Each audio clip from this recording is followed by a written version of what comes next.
Line Surfer with Pete Gustin, episode 11, and so far all the shows have been about the weekend stuff, the weekend fun, but every once in a while I reference this voiceover thing, and I'm sure a lot of people are going, what is that voiceover thing you do? That's a weird job, and what's it like to be an award-winning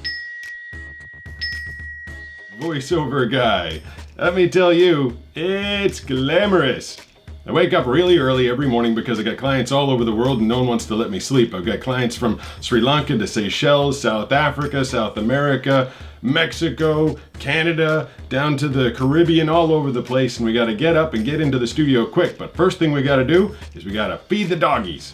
Basically, Superdog eats and Skylar watches him. Then they get to run upstairs and go back to bed, and I gotta run into the studio and start banging through all the messages that came in while I was, crazily enough, sleeping at 4 and 3 in the morning.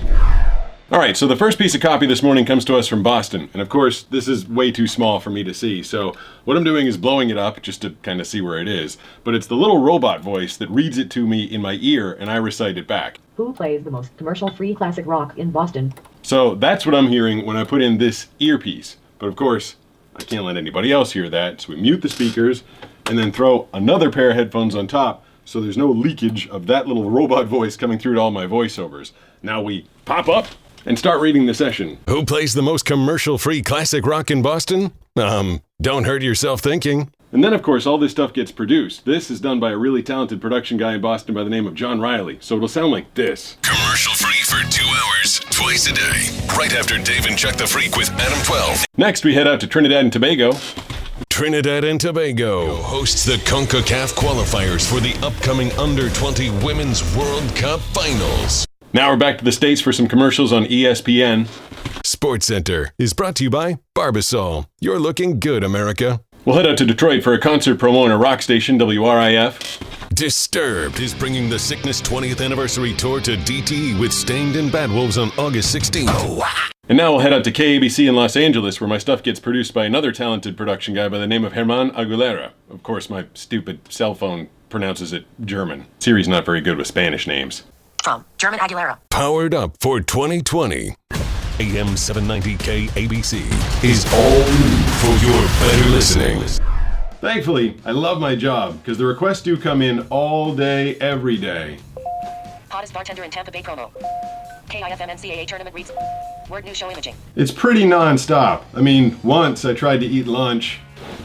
Gmail. Laura Carrione. Fox News at 9. Tonight, Mike Pence joins Shannon to talk about the coronavirus and how the administration is combating it. I tried doing a bathroom break once. 13, 20, 10, 12 a.m. as attachments.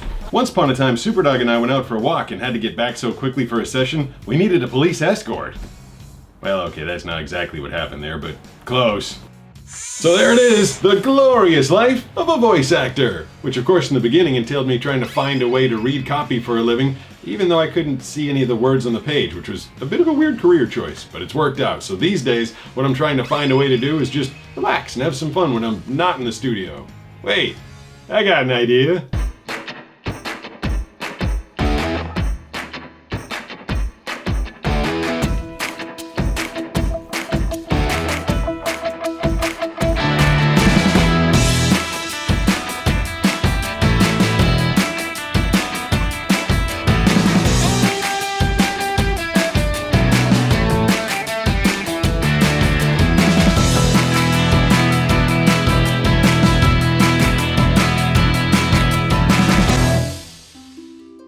And now, a dramatic reading from The Inertia by Josh Servi. Thanks to a degenerative disease called Stargadt disease, Pete Gustin can only see about as far as his hands extend. I would ask all of the restaurants to serve bigger portions.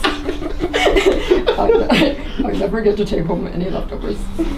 Is this how I actually Wait. When you people listen to me on the radio and on TV, is this what you think I sound like? Josh thinks I sound like, he can see 3 feet in front of his hand. And you've got me going, I talk like this, I need some leftovers. I never get to take home any leftovers. I never get to take home any leftovers. You look like a girl trying to do a man's voice impression, like. That's pretty much what's going on. Yeah, I mean, true.